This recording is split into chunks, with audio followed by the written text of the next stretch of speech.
కరప మండలం పెనుగుదురుకు చెందిన దివ్యాంగురాలు హేమ కీర్తనకు పంతం ఫౌండేషన్ తరపున వీల్ చైర్ అందజేశారు. కాకినాడ రూరల్ ఎమ్మెల్యే క్యాంపు కార్యాలయం వద్ద జరిగిన కార్యక్రమంలో రూరల్ ఎమ్మెల్యే పంతం నానాజీ పాల్గొని పంతం ఫౌండేషన్ తరపున దివ్యాంగురాలు హేమ కీర్తనకు వీల్ చైర్ ను ఎమ్మెల్యే నానాజీ అందజేశారు. ఈ కార్యక్రమంలో ఎంపీపీ అనంతలక్ష్మి, కూటమి నాయకులు తదితరులు పాల్గొన్నారు.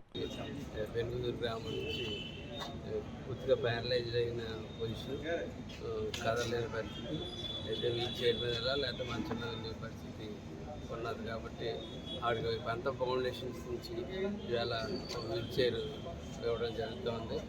అట్లాగే చంద్రబాబు నాయుడు గారు ముఖ్యమంత్రిగా, పవన్ కళ్యాణ్ గారు ఉప ముఖ్యమంత్రిగా ఉన్నటువంటి ఈ ప్రభుత్వంలో ఖచ్చితంగా ప్యారలైజ్డ్కి, సెమీ ప్యారలైజ్డ్కి ఒక సిస్టమ్ మార్చి 6,000 నుంచి 15,000 పెన్షన్స్ పెట్టడానికి జరిగింది. మామూలు పెన్షన్ 4,000 ఇస్తే సెమీ ప్యారలైజ్డ్కి 3-man కమిటీ రేపు వచ్చి 3-man కమిటీకి మేము రిఫర్ చేయడం జరుగుతుంది. వాళ్ళ ఆఫీస్ నుంచి 3-man కమిటీ వచ్చి ప్యారలైజ్డ్ అని చెప్పి డిసైడ్ చేస్తే ఇప్పుడు సెమీ ప్యారలైజ్డ్ ఇస్తున్నారమ్మా, సెమీ ప్యారలైజ్డ్ ఇస్తారు.